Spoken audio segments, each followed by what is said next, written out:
Hello guys, welcome to my channel mister Naveen talkies. Sankranti అంటే సినిమాల పండగ. సినిమాల కోసం సినిమా వాళ్ళు చేసుకునే ఒక పండగ. నిజంగా చెప్పాలంటే సంక్రాంతికి ఎవరైనా కావచ్చు, ఎక్కడ వర్క్ చేస్తున్నా, ఏ సిటీస్లో ఉన్నా వాళ్ళ ఇంటికి వెళ్ళి వాళ్ళ ఫ్యామిలీస్తో, వాళ్ళ విలేజెస్లో, వాళ్ళ ఫ్రెండ్స్తో, ఫ్యామిలీస్తో కలిసి సరదాగా గడపడం అలవాటు, ఆనవాయితీ. ఇది ఇంకా మన తెలుగు వాళ్ళకు ముఖ్యమైన పండగ. అలాంటి తెలుగు వాళ్ళకు సినిమాలంటే కూడా పెద్ద పండగనే.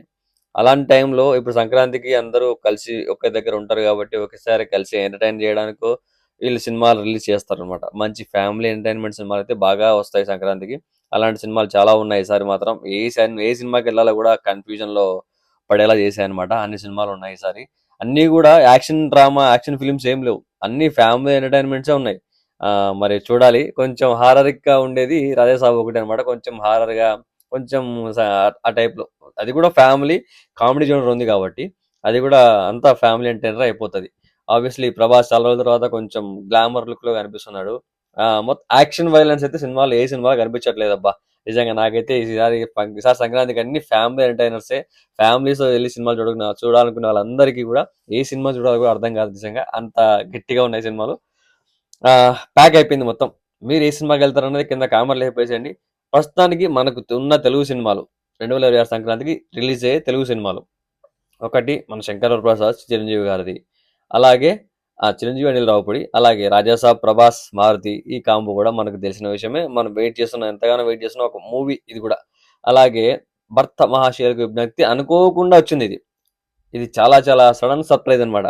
సడన్ సపై అన్నట్టు రవితేజ గారు సడన్ గా ఈ ఎంట్రీ ఇచ్చారు సంక్రాంతికి. అలాగే నారీ నారీ నడమ మురారి శర్వానంద్ వచ్చిన ప్రతిసారి సంక్రాంతిలో హిట్ కొట్టారు. ఆ ఆ సంక్రాంతికి విజేతకు కూడా నిలబడిపోయాడు.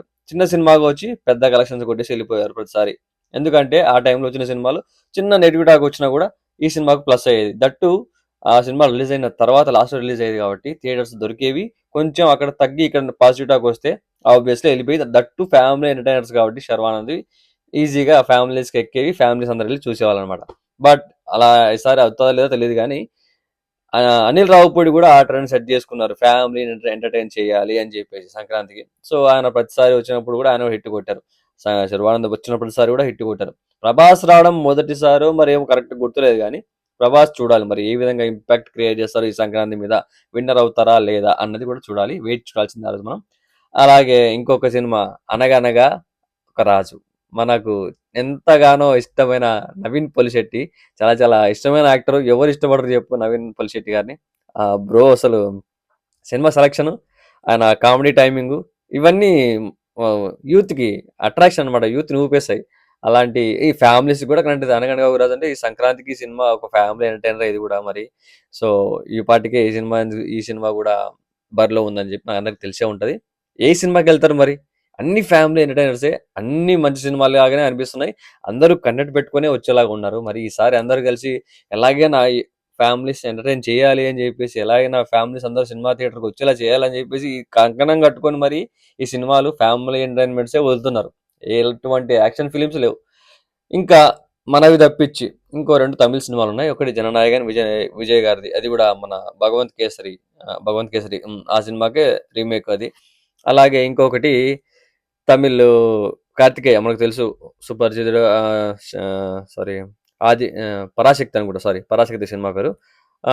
మన దాంట్లో శ్రీలీల యాక్ట్రెస్గా చేస్తున్నారు. కానీ ఈ తమిళ సినిమాలు పక్కన పెడితే 5 సినిమాలు చూడడానికి మనకు టైం సరిపోదు సంక్రాంతి మొత్తం నాకు తెలిసి. మరి ఈ తమిళ సినిమాలు ఎప్పుడు చూస్తారు? ఏ సినిమాలు చూస్తారు మీరు? జననాయకన్ అంటే మనం ఆల్రెడీ భగవంత్ కేసరి చూసాం. మరి చూస్తామా లేదని తర్వాత విషయం. కానీ సంక్రాంతిలో ఖచ్చితంగా నాకైతే ఏది విన్ అవుతుందో కూడా నాకైతే క్లారిటీ రావట్లేదు. ఏది ఖచ్చితంగా హిట్ కొడుతుంది, ఏది లేచిపోతుంది అట్న అట్టే పైకి ఇంకా పైన కూర్చుంటుంది, ఇంకా దాన్ని కొట్టలేరు అన్నట్టుగా ఏది కూర్చుంటుందో నాకైతే అర్థం కావట్లేదు. మరి రాజాసాబ్, భగవంత్ కేసరి సారీ రాజాసాబ్, మనశంకర వరప్రసాద్, తర్వాత అనగనగా ఒక రాజు, నారినాడి నడుము మురారి, భర్త మహాశయులకు విజ్ఞప్తి. రవీణ కూడా బ్యాక్ కావాలి, బౌన్స్ బ్యాక్ అవ్వాలి ఈ సినిమాతో అనుకుంటున్నాం. మరి ఆయన కూడా పెద్ద హిట్ కొడితే తప్ప ఈ సినిమాకి ఇప్పుడు సంక్రాంతికి వచ్చి నెక్స్ట్ సినిమాలు కొంచెం పవర్ రాదు, మనకి ఆ కిక్ రాదనమాట. సో అందరికీ అన్ని సినిమాలు హిట్ అవ్వాలని కోరుకుంటున్నా. చూద్దాం. మరి నేనైతే ఏ సినిమా వెళ్ళాలని ఇంకా డిసైడ్ అవ్వలేదు. మీరు ఏ సినిమా వెళ్దామని డిసైడ్ అయ్యారు కింద కామెంట్లో చెప్పేసేయండి. వచ్చినది వచ్చినట్టు సినిమా అయితే కవర్ చేయడానికి ట్రై చేస్తాను నేను. ఎందుకంటే నాకు సినిమాలంటే పిచ్చి. టీఎఫ్5 బానిసలం కదా ఎంతైనా మనం. సో మీరు కూడా ఏ సినిమా చూస్తారు?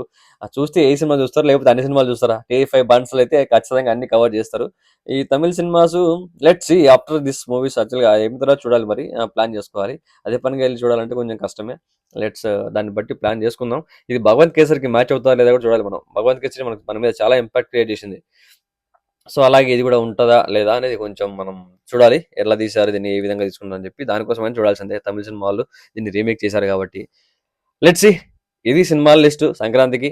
మీరు మీ దగ్గరలో థియేటర్స్‌లో ఏ సినిమా చూస్తారు? ఏ సినిమా మీకు నచ్చుతది? ఏ సినిమా చూడాలని ఈగర్‌గా వెయిట్ చేస్తున్నారు? కింద కామెంట్‌లో చెప్పేసేయండి. నేనైతే 'రాజా సాబ్' కోసం వెయిట్ చేస్తున్నా. చూడాలి అని చెప్పేసి తొందరగా అది వస్తే బాగుంటదని చెప్పేసి. ఇంక మిగతావి కామన్‌గానే ఇంగ.